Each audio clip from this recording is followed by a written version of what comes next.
Bienvenidos al 44º programa de Área Protegida, que se emite por la radio online El Provincial, www.provincial.com.ar o por la aplicación disponible para los celulares. Nuestras redes sociales, Facebook e Instagram, como Área Protegida 2022. Ya disponen de trivias sobre patrimonio en Instagram, para aprender de una forma muy entretenida. ¿Qué tal, Rubén? ¿Cómo estás?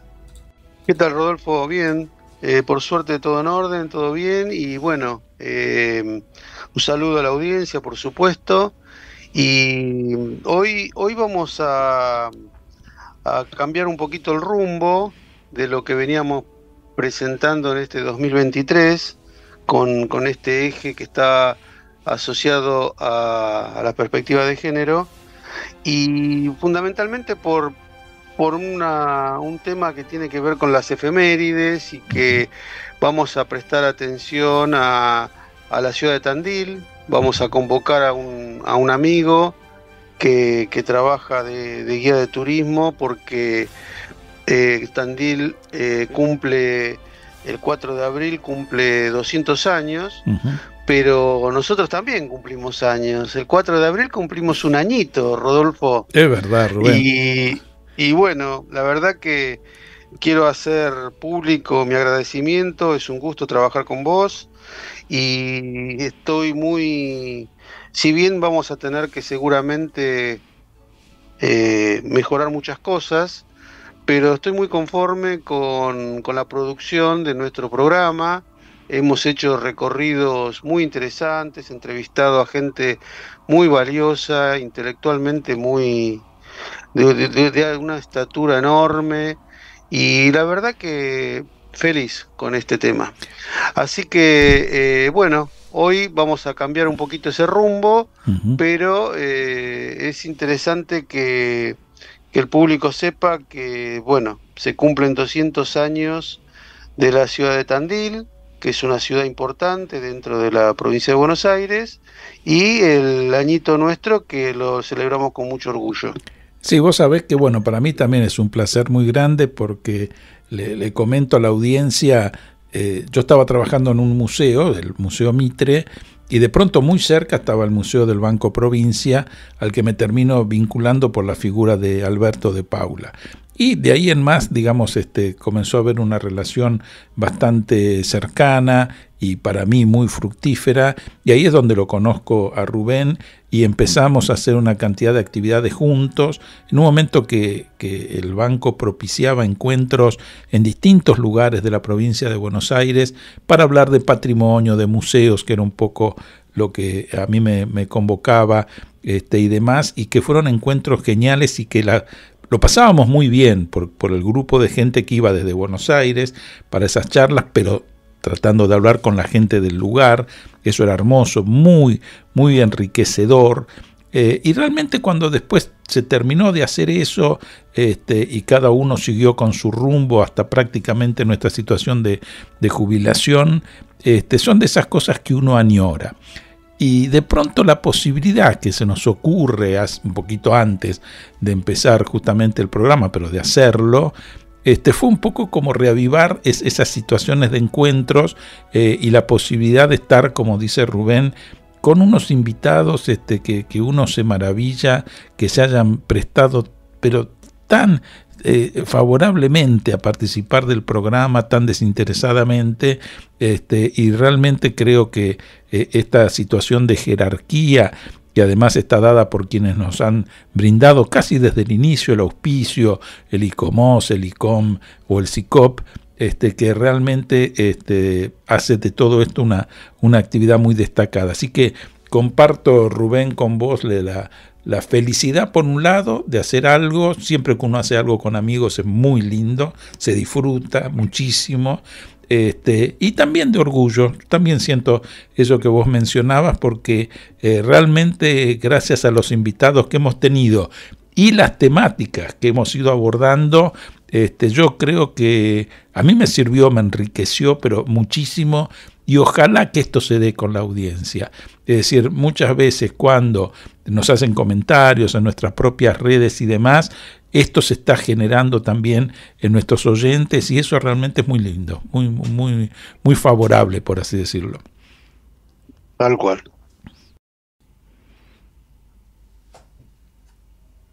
Como lo venimos haciendo todo este año, el fondo musical está vinculado a aquellos temas que en su momento trascendieron y mucho en 1983, hace 40 años atrás, esos mismos 40 años que estamos conmemorando por la recuperación de la democracia en nuestro país. En este caso, el tema elegido es Every Breath You Take, o como ustedes pueden conocerlo, digamos, Cada respiro que tomes. Una canción, digamos, que fue muy, pero muy famosa por este grupo de Police, liderado por Sting, y que, por supuesto, llegó a los más grandes premios, entre ellos el Grammy como la canción del año para el año siguiente, en 1984. A su vez, debo decir que es bastante gracioso lo que ha pasado con esta canción, porque históricamente se la ha identificado como una canción muy romántica, pese a que fue escrita por Sting en un momento de problemas matrimoniales con Frances Tomelty y, a decir verdad, lo que está mostrando es una persona muy controladora, muy siniestra, lo que hoy suele llamarse como una relación tóxica, y que justamente cada vez que respiras, cada movimiento que haces, te voy a estar observando. Esto es, digamos, un poco lo que transmite la letra, y no ese romanticismo que le ha sido adjudicado, ¿no es cierto?, a la misma. Respecto a las canciones que en nuestro país se estaban elaborando en ese momento, ahora vamos a dar lugar a 1000 horas, ese tema de los abuelos de la nada. Hace frío y estoy lejos de casa. Hace tiempo que estoy sentado sobre esta piedra. Yo me pregunto, ¿para qué sirven las guerras? Tengo un cohete en el pantalón. Vos estás tan fría como la nieve a mi alrededor. Vos estás tan blanca y yo no sé qué hacer. La otra noche te esperé bajo la lluvia 2 horas, 1000 horas, como un perro. Y cuando llegaste me miraste y me dijiste, loco, estás mojado, ya no te quiero. En el circo vos ya sos una estrella roja que todo se va a imaginar. Si te preguntan, vos no me conocías, no, tengo un cohete en el pantalón. Vos estás tan fría como la nieve a mi alrededor. Vos estás tan blanca que ya no sé qué hacer.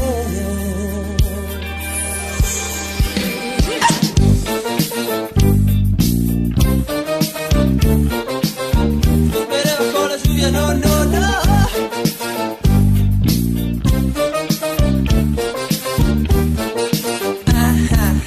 La otra noche te esperé bajo la lluvia 2 horas, 1000 horas, como un perro. Y cuando llegaste me miraste y me dijiste, loco, estás mojado, ya no te quiero. La otra noche te esperé bajo la lluvia 2 horas, 1000 horas, como un perro. Y cuando llegaste me miraste y me dijiste, loco, estás mojado, ya no te quiero.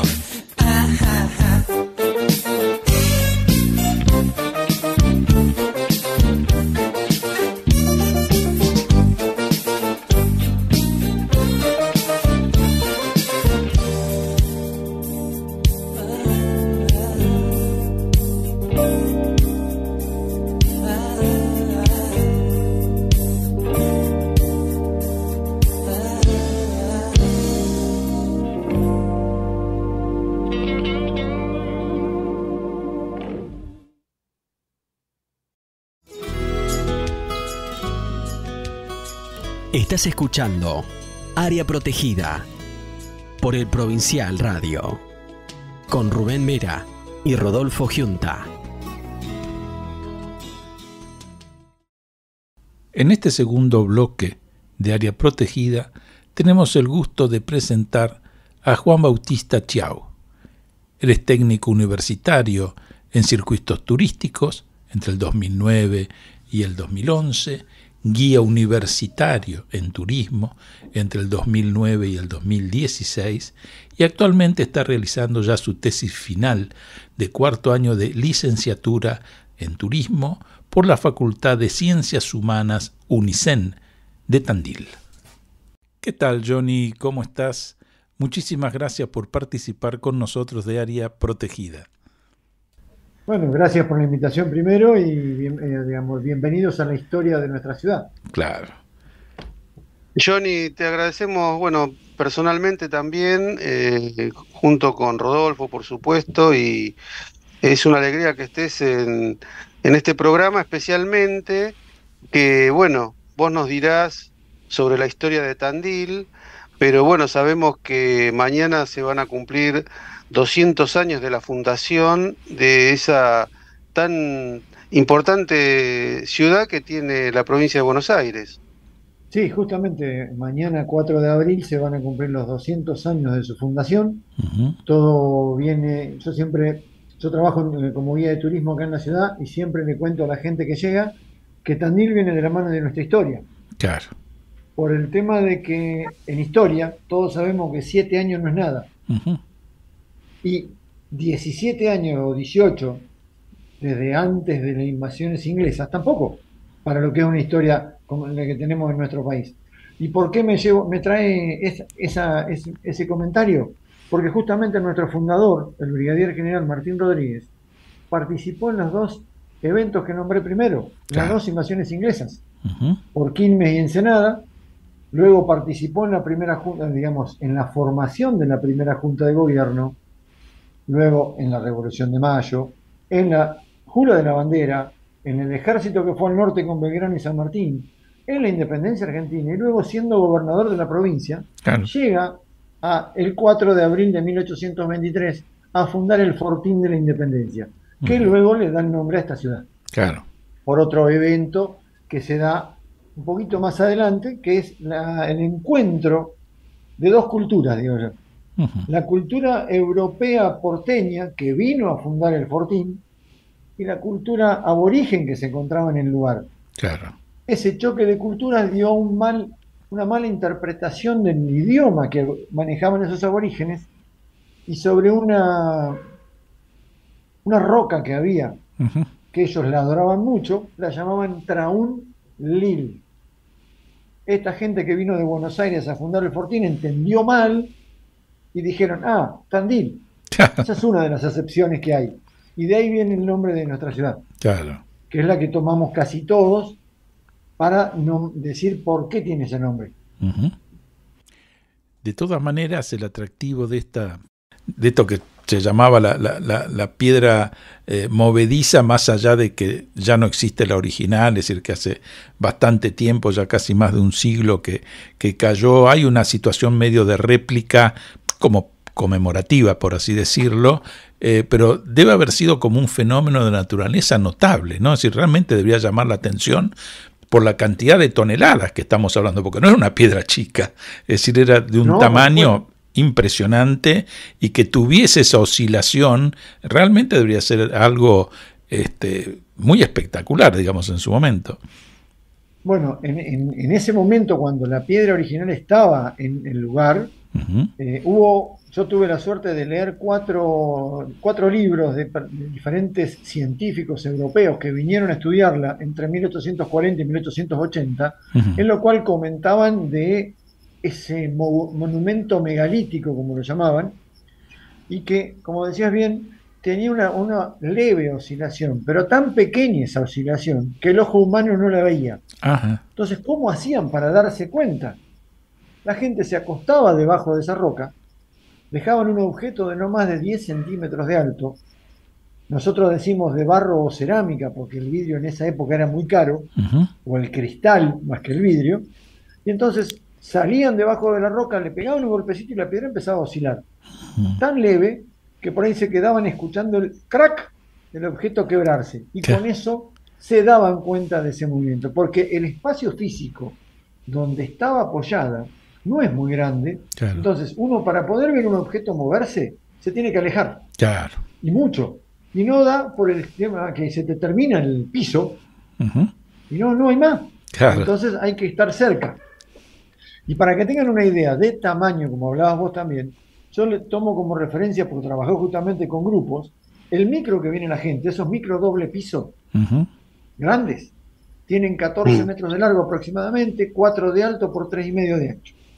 La piedra movediza, la original y la réplica, guarda esa misma medida, tenía 12 metros de largo, 5 de alto y 4,5 metros de ancho. Claro. O sea que más o menos en proporciones son los mismos tamaños. La diferencia es lo que dijiste vos, el peso. Claro. Se habla de más o menos entre unas 290 y 300 toneladas, cuando un micro pesa 20. Claro. Estamos hablando de 20 micros juntos en uno solo, en equilibrio arriba del cerro. Imagínense cuando cayó. Claro, impresionante. Claro. Tiene que haber sido algo increíble. Se dice que el ruido se escuchó aproximadamente a 7 kilómetros a la redonda. Qué bárbaro. Quedó a 20 metros, no más de eso. Y hoy la réplica, uno sube a verla, y ahí mirando hacia abajo ve la original. Claro.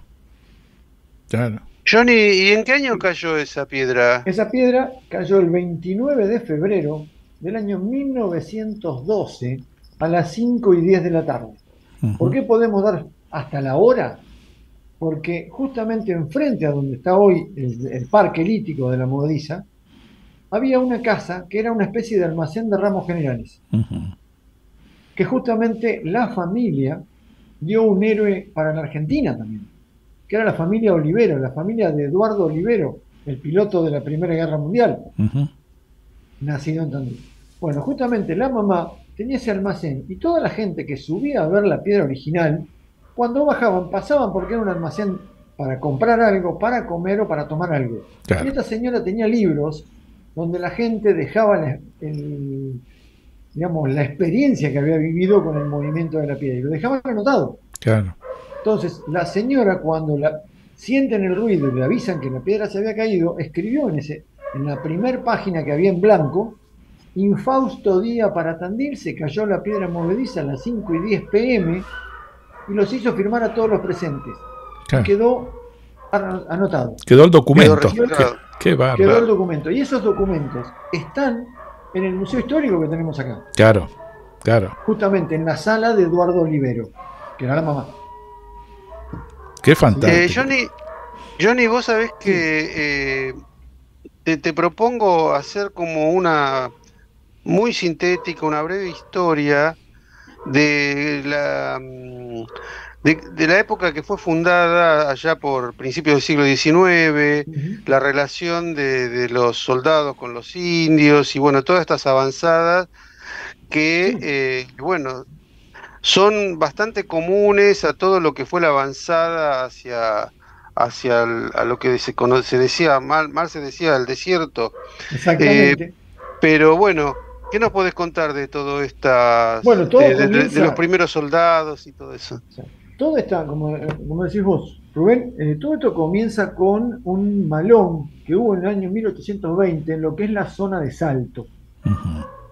Ese malón es para, digamos, como que rompió el arco de resguardo que tenía Buenos Aires desde el Salado para la ciudad de Buenos Aires. Claro. Como bien decía, del Salado para el sur era el desierto.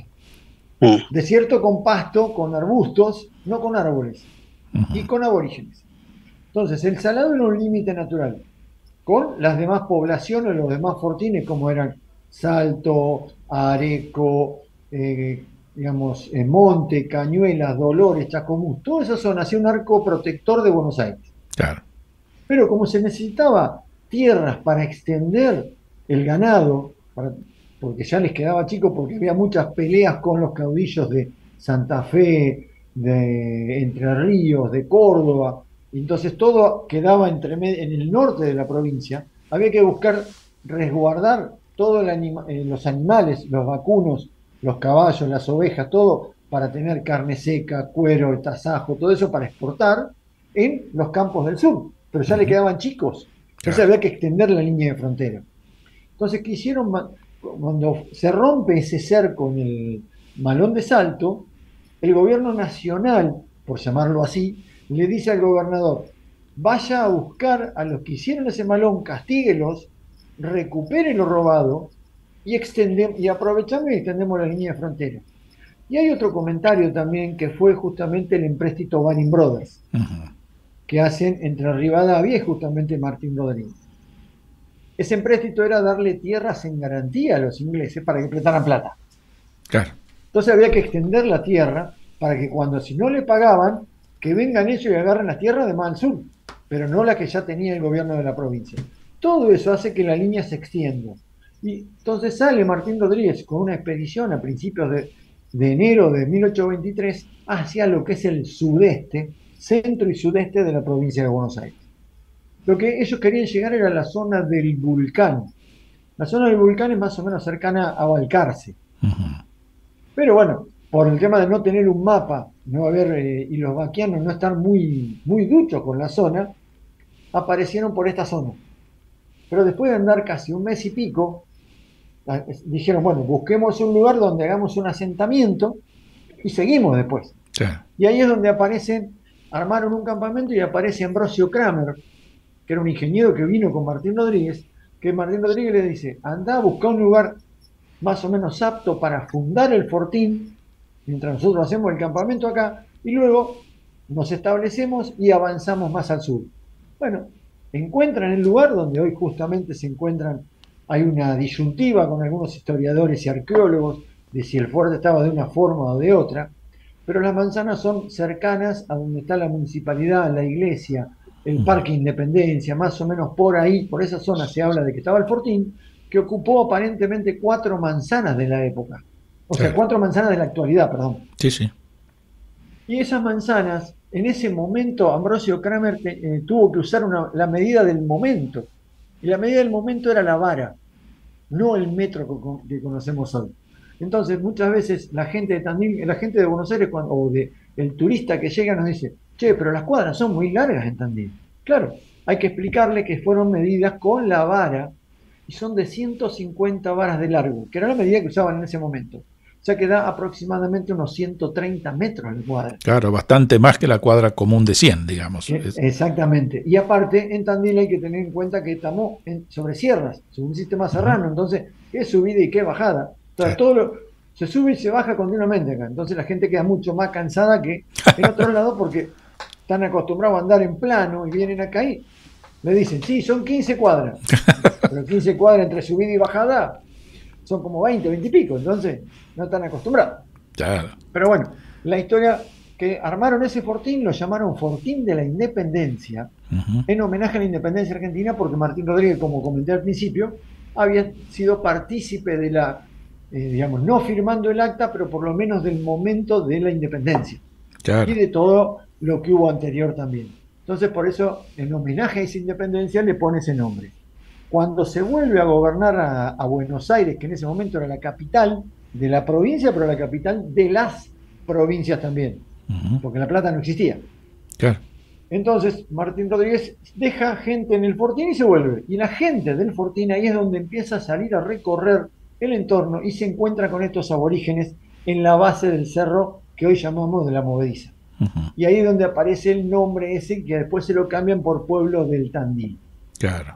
Todo empezó a crecer la ciudad porque empezó a venir mucha más gente, aparecieron varios inmigrantes a darle movimiento a la ciudad, a hacerla crecer, caso Juan Full, un dinamarqués que vino, que es el primero que siembra trigo en la provincia, Ramón Santamarina, que es el primero que arma una empresa de transporte, había transporte de carretas, pero él arma una empresa para poner carretas Buenos Aires, Tandil, Tandil, Buenos Aires, claro, para llevar y traer cosas y llevar gente también. Luego, o sea, aparecen varios inmigrantes más como Arana, Vela, Gardey, todo eso que le van dando un empuje comercial y agricultura y ganadería, porque empiezan primero con animales, después Full trae el trigo y entonces se hace un mix de agricultura y ganadería en Tandil, y bueno, y eso es lo que lo va llevando a crecer, Claro. a ser la ciudad que soy. Ahora, fíjate qué notable, ¿no? Hablan, sí, Esta cuestión de los inmigrantes, porque de pronto estamos muy acostumbrados, es decir, a los inmigrantes italianos, a los españoles, pero que de pronto de países nórdicos se hayan interesado y se hayan radicado, y de hecho lograron elementos, por así llamarlos, de progreso, como en este caso esta cuestión del cultivo y demás, que fantástico, ¿no? Es decir, que esta gente proveniente de esos países, para nosotros un tanto más remotos, que se hayan radicado en estos lugares y que hayan decidido que sea ese su lugar en el mundo, ¿no? sí, bueno, Juan Full, cuando llega porque ya había algunos otros dinamarqueses instalados, y él viene como maestro primero, Claro. y Tandil no tenía escuela pública. Y entonces Full dice, Tandil tiene que tenerlo porque había escuela de varones y de mujeres, pero privado. Claro. ¿Y para quién lo podía pagar? Entonces, mandándole cartas a Sarmiento, logra tener la primera escuela pública. La escuela número 1, que está al lado de la iglesia en el centro hoy.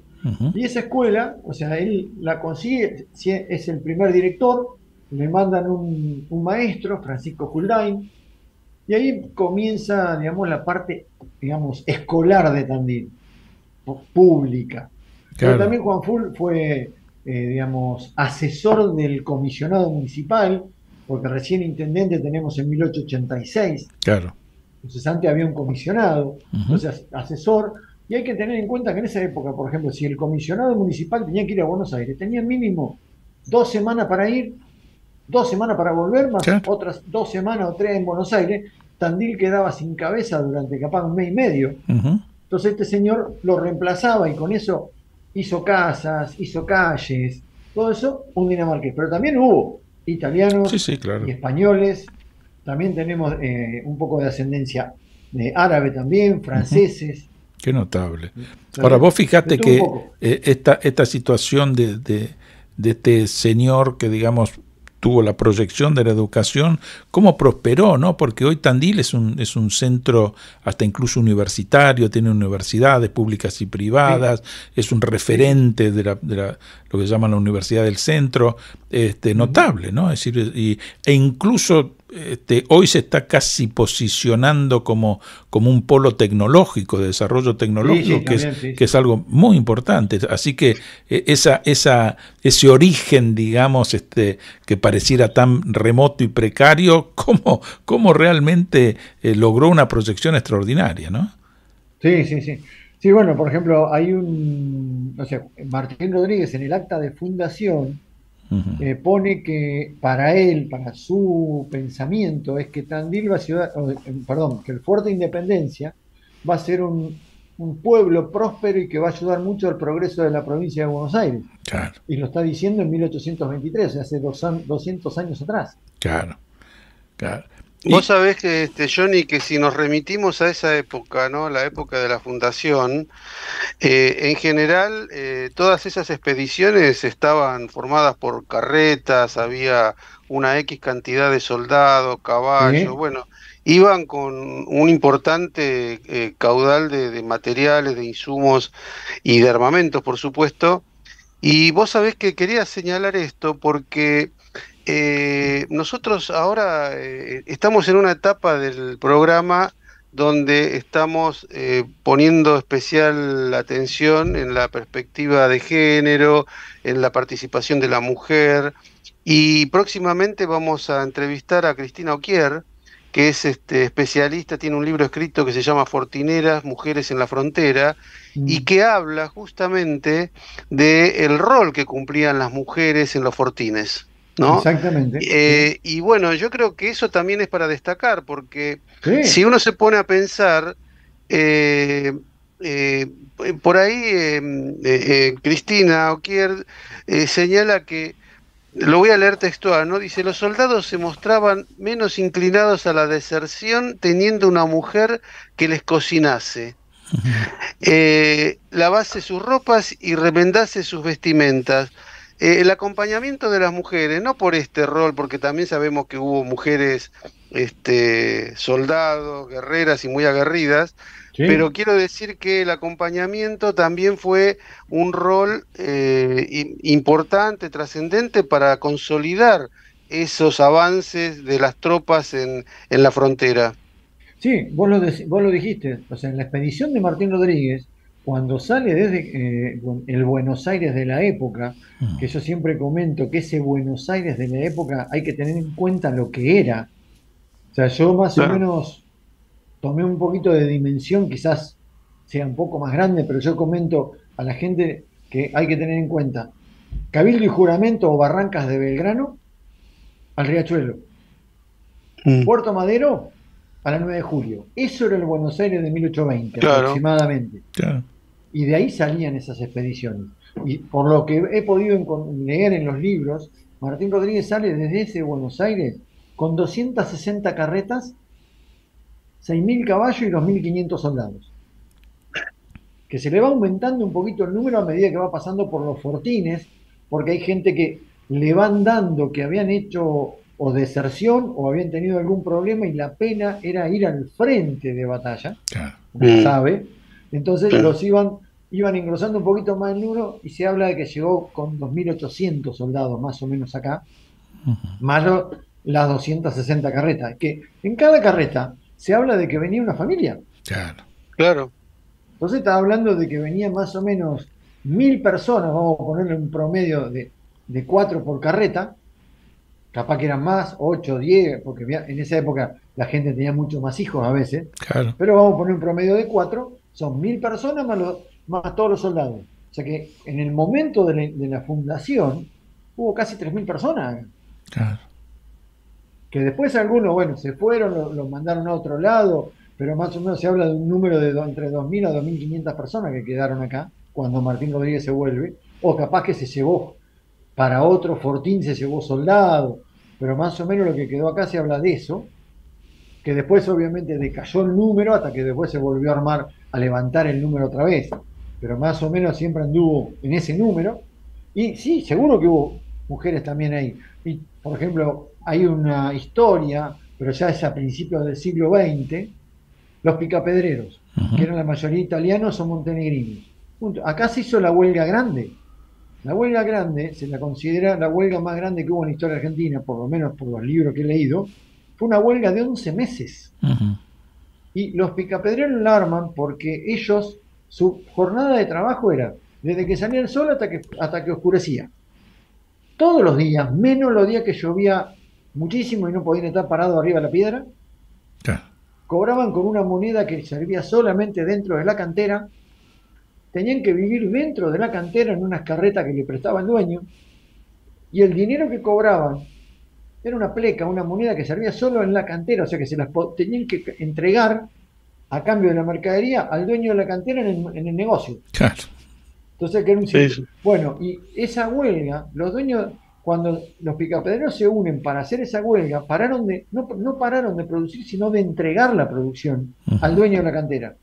Los dueños de la cantera se juntaron y dijeron, tenemos que romper esta huelga, traigamos gente de Buenos Aires que rompa la huelga. ¿Y quiénes, digamos, torcieron el brazo de los dueños de la cantera? Las mujeres de los picapedreros, ya que Claro. nombraste la perspectiva de género. ¿Por qué? Porque primero empezaron a ponerle trabas al tren para que no llegue a Tandil, hasta que en un momento, cuando ya no tenían más, se ataron a las vías del tren y obligaron a que el tren pare y no llegue a Tandil. Claro. Entonces los dueños de las canteras ahí tuvieron que agachar la cabeza y decirle a los picapedreros, bueno, está bien, ¿qué quieren? Y ahí se forma el sindicato de los mineros, Ujú. o de los que... Entonces, y esas fueron las mujeres también, que hay que también sacarse el sombrero por esas mujeres que casi entregan su vida para que los hombres puedan seguir trabajando con condiciones mucho más favorables, como cobrar con dinero real, tener horario fijo, no Sí, trabajar el un domingo, trabajo más digno, más digno, digamos. exactamente. Bueno, y eso también fueron las mujeres. No solamente, digamos, las fortineras fueron el primer paso. Claro. Después vinieron el resto. También están las mujeres de lo que, por ejemplo, ayudaban a hacer o el ganado, o las que hacían la leche, o el queso, la manteca, o los embutidos en su momento, o los fiambres que colaboraban con sus esposos en el campo. Ahora vamos a hacer una pausa musical, también con un tema de 1983. Pensé que se trataba de Cieguitos por Los Twist.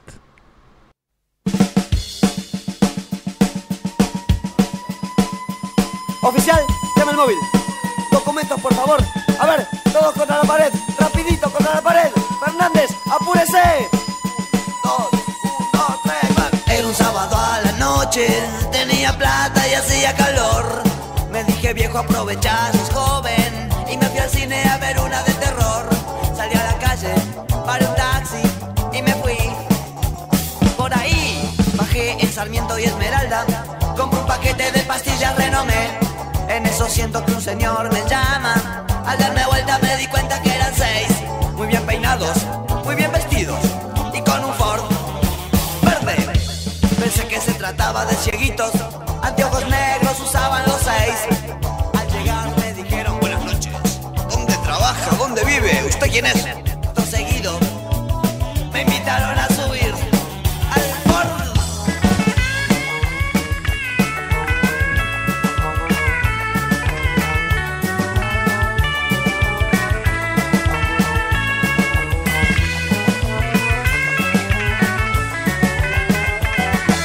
Llegamos a un edificio y comportándose con toda corrección, me sometieron a un breve interrogatorio que duró casi 4 horas sin fracción. Se hizo muy tarde, dijeron, no hay colectivos. ¡Quédese! Por favor.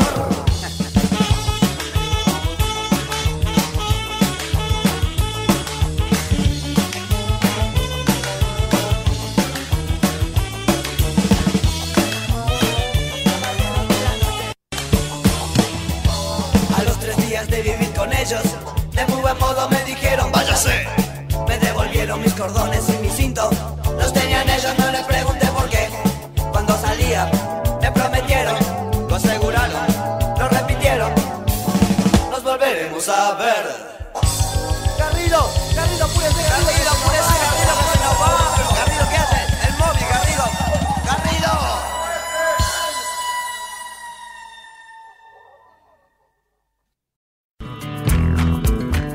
Acompañan a Área Protegida el Comité Argentino de ICOMOS, Consejo Internacional de Monumentos y Sitios, organismo que trabaja por la conservación, protección y valoración de los monumentos y sitios de valor patrimonial, y el Comité Argentino de ICOM, Consejo Internacional de Museos, organización no gubernamental que establece estándares profesionales y éticos para las actividades de los museos.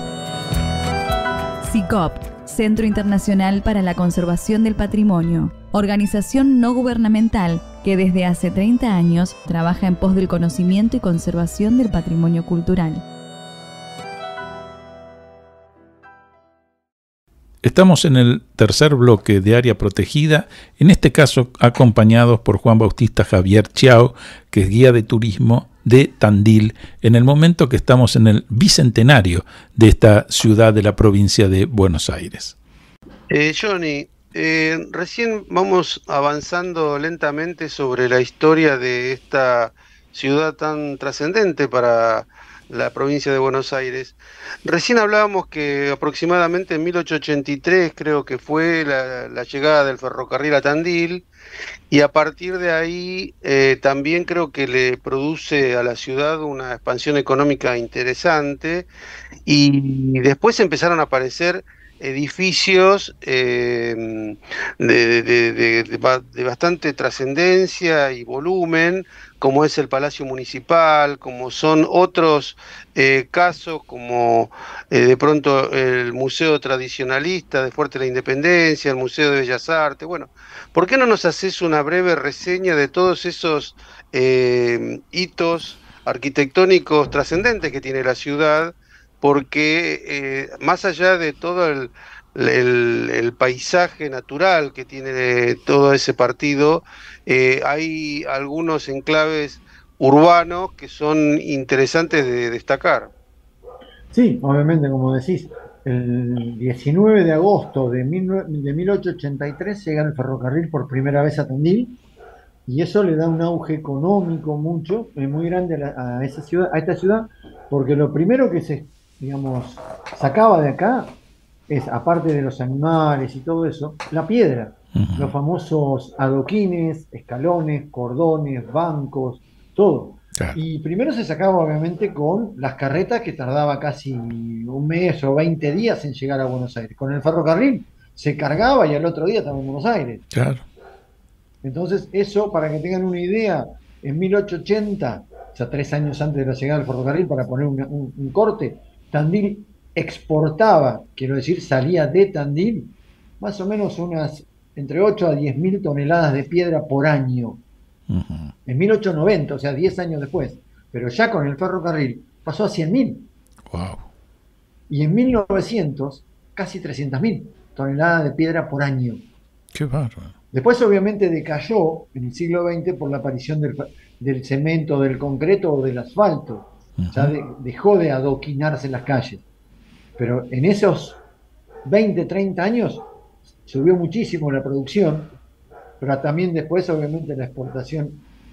Hablo de exportaciones sacando de Tandil lo que es animales, lo que es el tema quesos, el tema de obviamente los embutidos que también empezaron. El fuerte fue en la primera mitad del siglo XX, pero empezaron ya en esa época también a llevarse con el ferrocarril porque era más rápido para que llegue a Buenos Aires. Claro, claro. Contra la carreta.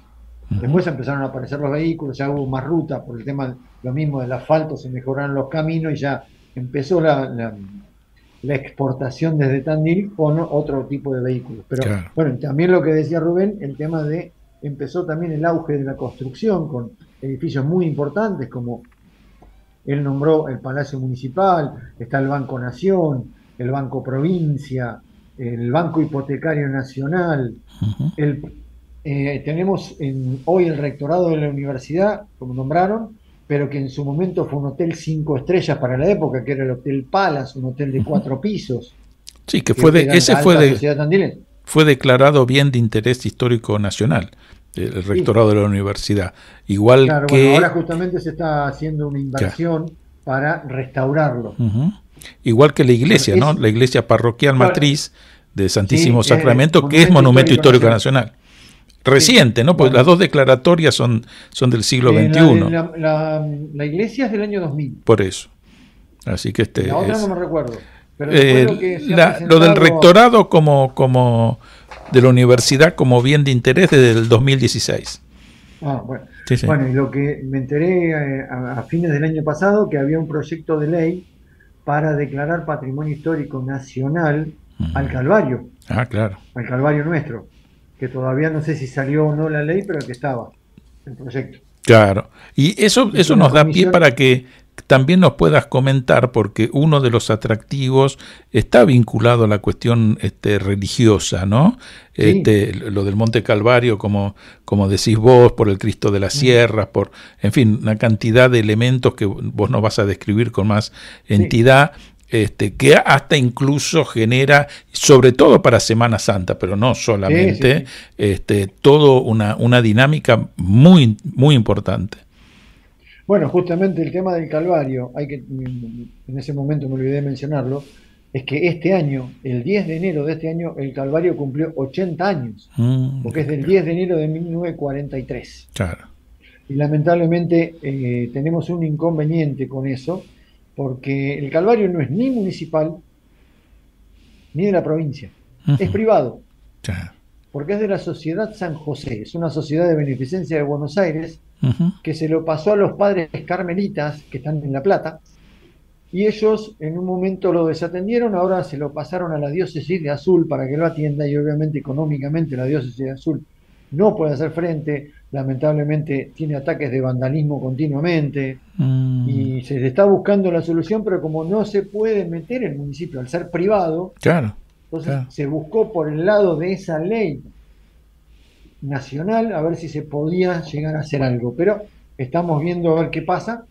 Pero ya lo que sí que sé que la Comisión Nacional de Monumentos dio el ok para el tema de que las dos comisiones de cada cámara logren hacer para que salga la ley, pero todavía no sé nada.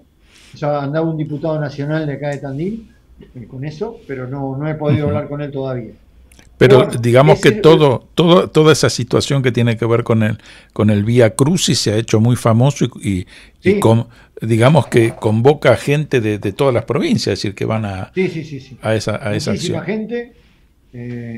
Bueno, y justamente este año con el tema del Bicentenario que va a haber muchos actos. eh, Uno de ellos va a estar en el Calvario justamente en Semana Santa, entre jueves, viernes y sábado. Se van a hacer un evento importante para el recordatorio también del Bicentenario de Tandil y de los 80 años del Calvario. Claro. Después, bueno, como nombraste también, tenemos el Cristo de la Sierra, que sería el Cristo, yo lo llamo el Cristo bendicente, porque es la representación de los últimos instantes de Jesús en la tierra, antes de irse al cielo, en lo cual esa obra fue creada y pensada y creada para recordar la visita de Jorge Bergoglio a Tandil cuando era adolescente. Quien hoy es el Papa Francisco, estuvo siendo joven, antes de meterse al seminarista, de ingresar al seminario, estuvo haciendo como un retiro espiritual y entonces ese Cristo recuerda la visita de él a Tandil. Claro. Fue inaugurado en 2014, que es el último atractivo turístico, Claro. por el momento que se ha inaugurado, porque va a haber 2 atractivos más o 2 hitos más, 2 atractivos, uno el hito histórico del Bicentenario y otro en un parque que tenemos acá que se llama Parque del Origen. Tenemos un parque que es un predio de más o menos unas 5 o 6 hectáreas, donde ya tenemos instalados 8 dinosaurios en tamaño natural, hechos de hierro, y ahora se va a instalar el argentinosaurio, que es el más grande de todos los que hubo en la Argentina, no en la zona de Tandil, que es más o menos, para que tengan una idea, tiene 20 metros de altura y 40 metros de largo, Claro. es bastante grande. Sí. Y eso se va a inaugurar el 16 de abril, dentro de los actos del Bicentenario. Claro, lo interesante también es la situación, ¿cómo decirlo?, de elementos heterogéneos, ¿no? Porque tienen por un lado un castillo morisco, es decir, que hace esta reminiscencia a lo árabe. Si no me equivoco, también hay alguna alusión a Don Quijote, y cosas por el estilo, ¿no? Es decir, cómo distintas culturas o distintas tradiciones se fueron forjando lugar ahí en Tandil y logran desde esa diversidad algo realmente muy atractivo para el turismo, por ejemplo, en tu caso. Sí. O sea, tratamos de mostrar siempre todo lo más posible a la gente en estos pocos días que vienen. Hay gente que viene una semana, pero normalmente el promedio es 2 o 3 días, no más de eso, y en ese tiempo tratamos de que se lleven la mayor cantidad de atractivos posibles. Más una bolsita con salamines y queso. Por supuesto, obviamente. Eso es imprescindible. Sí, por supuesto. Johnny, a mí me parece que es interesante dedicarle, aunque sea un par de minutos, al Museo Tradicionalista o al Museo Municipal de Bellas Artes, que tienen una colección importante desde el punto de vista, para el caso de Bellas Artes, artístico, con personajes de la plástica nacional como Basaldúa, Berni, Alonso, bueno, y por supuesto también del Museo Tradicionalista, ¿no? Sí, bueno, del Museo de Bellas Artes puedo hablar muy poco porque no tengo mucho conocimiento digamos, del arte, sí, más de la historia, de las cosas históricas que tiene el Museo Histórico, pero sí tiene una colección muy importante de pintores a nivel Argentina, y también tiene una sala que está dedicada a la colección de Ramón Santamarina, que fue un personaje de Tandil, muy linda, y se dedican a hacer muchas muestras muy importantes en el Museo de Bellas Artes. Y en el Museo Histórico, como comentabas, Rubén, es el Museo Histórico Tradicionalista Fuerte Independencia, lleva justamente el nombre que le dio origen a la ciudad. Es un museo que fue creado en el año aproximadamente en 1955 y tiene aproximadamente 16 salas en las cuales hay desde los aborígenes de aborígenes locales y zonales hasta tiene un salón exclusivamente de la Guerra de Malvinas. Pasando obviamente por toda la historia de Tandil, por toda la historia de la piedra movediza, de los aborígenes, de los actos históricos que hubo acá, de las visitas históricas que tuvo Tandil, de justamente Este piloto argentino que yo comenté de la Primera Guerra Mundial, Eduardo Olivero, tiene una sala exclusiva. Después hay una sala que es una pulpería para recordar cómo eran los lugares de reunión del momento. Yo lo llamo el inicio de los clubes, Claro. que es donde se juntaban ahí para charlar, para jugar a las cartas, para jugar a las bochas, la riña de gallo. Después tiene también una sala dedicada a una farmacia que los dueños cambiaron toda la farmacia, entonces en lugar de destruir lo que tenían, lo donaron y la armaron a la farmacia directamente en el museo. Qué bien. Después tiene la primer campana que tuvo la iglesia del centro, en el patio. En el patio hay un avión que es uno de los Gloster Meteor que bombardearon Plaza de Mayo en el 55. Está en el medio del patio. Mira. Después tiene una sala exclusiva con carruajes desde 1870 hasta más o menos 1920, 1930, pasando por una ambulancia del hospital, una carreta, una volanta, de todo. Luego tiene también un salón donde hay la parte del ferrocarril, el telégrafo, una parte de ciencias naturales, o sea que tiene gran cantidad de cosas. Una herrería de la época donde se armaban las ruedas, se explica cómo se armaban las ruedas, que la rueda de madera después tuvo un aro de hierro, bueno, cómo se colocaba ese aro de hierro. Tiene un reloj de sol de 1900 también. Tiene algunas piedras del fuerte con un cañón del Fortín, porque para colmo Tandil tuvo en ese Fortín 6 cañones, de los cuales 4 hay arriba de la cima del parque. Luego hay uno en la Plaza Belgrano y otro en el museo. Claro. Justamente hablando de esos cañones, el año pasado, sí, lo que es la Facultad de Historia y de Olavarría, la Facultad de Ciencias Sociales, donde está Arqueología y Antropología, le hicieron un estudio al cañón para ver de dónde era, de qué época era y si fue disparado. Todavía no están los resultados finales, pero ya nos dieron como una charla explicando más o menos lo que encontraron y todo, y que esos cañones aparentemente serían de Francia. Qué interesante. Bueno, ahora, qué buena colección que tiene el museo, ¿no? Es decir, sí, no, el museo sí, y la posibilidad de recuperar, a mí me parece tan bueno, sobre todo para la gente más joven que de pronto uno le dice una pulpería y realmente no tiene forma de hacerse una representación en su mente, que tenga la posibilidad de verlos, o cómo era una farmacia antes, o cada una de estas cosas que nos fuiste narrando.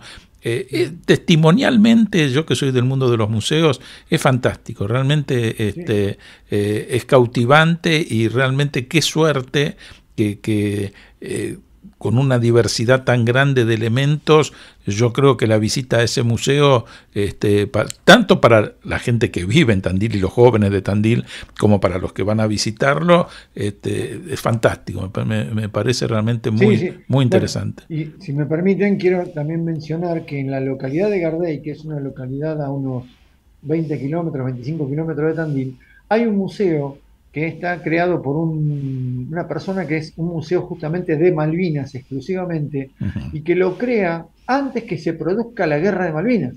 Ah, mira. Y ahora lo tiene justamente en la localidad de Gardey, pero tiene de todo lo que se les pueda ocurrir referido a la guerra de Malvinas. Claro. Y hay gente que le ha donado cosas que en lugar de tenerlas en su casa, prefirieron que estuviera ahí. Claro. Y en la sala de Malvinas del Museo del Fuerte Independencia, por ejemplo, hay una bandera, que es la bandera que ondeaba el 1 de abril de 1982 en Malvinas, en la casa del gobernador. El 2 de abril, cuando retoman las islas el gobierno argentino, esa bandera la bajan, suben la bandera, o sea, arrían la bandera argentina, y esa bandera se la guarda un soldado, y hoy está en Tandil. Claro. ¿Fue grande el aporte de soldados desde Tandil para Malvinas? Sí. De todo, como en todos lados. Lo que más hubo para mí es el tema de lo que es Fuerza Aérea. No tengo los números, pero hubo muchos pilotos de Fuerza Aérea que combatieron en Malvinas con la 6ª Brigada Aérea que estaba acá en Tandil. Fueron muchos. Hay muchos soldados que estuvieron en territorio, digamos, no alcanzaron a llegar a Malvinas. Algunos sí. Hay otros también en el crucero General Belgrano. Tengo conocidos que han estado, que fueron y se salvaron, gracias a Dios, del crucero General Belgrano. Tengo un colega, o sea, un amigo que estuvo en el segundo grupo que llega a las Islas Malvinas el 2 de abril. El primero es el que, digamos, lucha con los ingleses que había y después llega otro para apoyo. En ese grupo llegó un muchacho amigo que estuvo y después volvió a Continente antes de que termine la guerra. Por eso Tandil, digamos, después, por ejemplo, la ropa de honor o la ropa de gala del comandante Giachino está en Tandil, también, que se lo donó la viuda. Claro. Es bastante interesante y bastante importante los dos museos de Malvinas que tenemos en Tandil. Sí, acá, vos sabés que en la ciudad de Buenos Aires recientemente se ha hecho un museo muy grande, nacional, referido a Malvinas, en el mismo predio de la memoria, digamos, que está cercano ahí en Libertador, y realmente también es llamativo todo el material que se ha logrado reunir, pero lo notable es que de pronto en Tandil y en esta localidad cercana también haya un patrimonio tan destacado, ¿no? Qué bueno, qué bueno. Sí, hay mucho material, mucho material. Y después, bueno, Johnny, te agradecemos muchísimo tu participación, nos diste un panorama más que ilustrador de todo lo que pasó, los 200 años de esta ciudad, y bueno, te agradecemos muchísimo y seguramente cuando cumpla 300 te vamos a volver a convocar.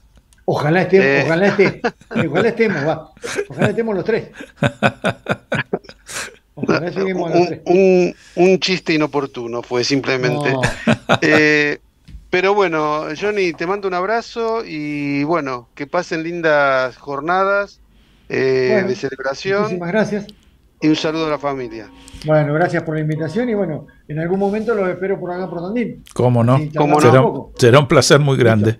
Un abrazo. Muchas gracias. Suerte con los demás programas. Para culminar el programa de hoy, traemos otra efeméride.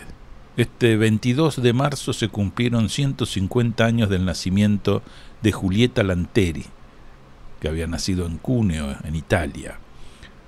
Sostuvo en algún momento: arden fogatas de emancipación femenina, venciendo rancios prejuicios y dejando de implorar sus derechos.